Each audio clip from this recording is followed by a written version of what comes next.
ખુશીની દુનિયામાં સ્વાગત છે તમારું। સવારની શરૂઆત હું બહુ જ બધું પાણી પીને કરું છું। આ આદત એકચ્યુઅલી મને નિકુંજે પાડી છે। આ બોટલ પણ મને એને જ આપી છે। બાકી હું પાણી પીવાની બહુ જ ચોર છું, પણ આ બોટલને લીધે પાણી સારું એવું પીવાય છે। હવે હું કરીશ મારો દૂધ નાસ્તો, જેમાં છે પાઇનેપલ વેફર બિસ્કિટ અને મસાલા દૂધ। મસાલા દૂધ ગંઠોડાવાળું છે અને સૂંઠવાળું છે, કારણ કે મને થોડું કોલ્ડ છે એટલા માટે। અને હવે ચલો બનાવીશું આ પત્યા પછી નિકુંજનું ટિફિન। દાળ ચોખા પલાળીને અને ધોઈને સરસ રીતે ચોખ્ખા પાણીએ ધોઈ કાઢવાના છે 2-3 વખત, અને એમાં મીઠું હળદર મેં એડ કરી દીધું છે। એટલે મીઠું હળદર સરસ રીતે મિક્સ કરી દઈશું પહેલાં તો, કે બધી બાજુ પ્રોપર મિક્સ થઈ જાય। અને પછી આપણે એને 3 સીટી બોલાવી દેવાની છે। આમાં પાણી ઓછું નાખવાનું છે। તો ચલો કુકર રેડી કરી દઈએ। સરસ રીતે સીટી બોલાવવા માંડી છે અને ઉપર ઠંડુ પડવા દઈએ।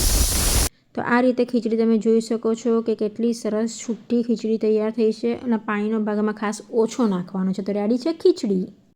બાજુમાં બધું શાક મિક્સ કરીને, મસાલા એડ કરીને મિક્સ વેજીટેબલવાળું શાક રેડી કરી દીધું છે। જ્યાં મેં નાખ્યા છે બટાકા, ફ્લાવર, કોબીજ, તુવેર, વટાણા, સવારની ભાજી અને રીંગણ। તો મસ્ત મજાનું શાક રેડી છે। આમાં આપણે એડ કરવાનો છે નોર્મલ મસાલા, અને ખાસ કરીને આમાં એડ કરવાના છે આદુ મરચાં લસણની પેસ્ટ। હવે આપણે એડ કરીશું ટામેટાં। ટામેટાં આપણે ખૂબ નથી પકાવવાના, હાફ કૂક થાય એટલા જ કરવાના છે, બહુ સોગી કે નરમ ના થઈ જવા જોઈએ। તો ત્યાં સુધી આપણે સરસ મજાના ટામેટાં મિક્સ કરી દઈશું અને એને હલાવતા રહીશું તેલ છૂટું ના પડે ત્યાં સુધી। આ ખીચડી એકચ્યુઅલી મારા ઘરે તો બહુ જ બને છે, અને ટચવુડ કે મારો સન બધા વેજીટેબલ ખાય છે, તો આ ખીચડી તો એને બહુ જ ભાવે છે। એ મોસ્ટલી દહીં જોડે જ ખાતો હોય છે, અને આ ખીચડી એકચ્યુઅલી ગળ્યા દહીં જોડે મજા આવે છે। મારા ઘરમાં એ રીતે ખવાય છે।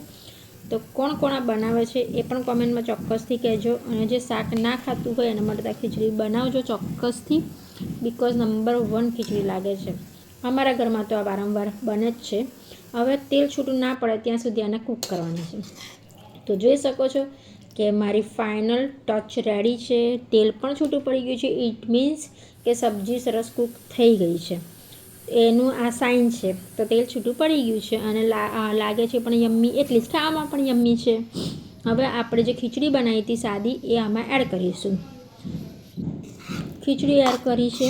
હવે તમે જોઈ શકો છો મસ્ત ગરમ ગરમ ખીચડી છે, એને આપણે બધી રીતે હલાવી દઈશું કે શાક અને ખીચડી પ્રોપર મિક્સ થઈ જવી જોઈએ। તો આ રીતે મેં મિક્સ કરી દીધી છે। તમે જોઈ શકો છો કેટલું મસ્ત લાગે છે, એટલી જમ્મી ખાવામાં છે। ગરમા ગરમ ખીચડી ઉપર આપણે મસ્ત મજાના ધાણા હવે નાખી દઈશું। તો ધાણા મારે એકચ્યુઅલી દરેક વાનગીમાં જોઈએ છે, મસ્ટ જોઈએ છે મારે, કારણ કે ધાણા મને બહુ જ ભાવે છે, મારા ઘરનાને પણ ભાવે છે। તો મેં મસ્ત ધાણા નાખી દીધા છે।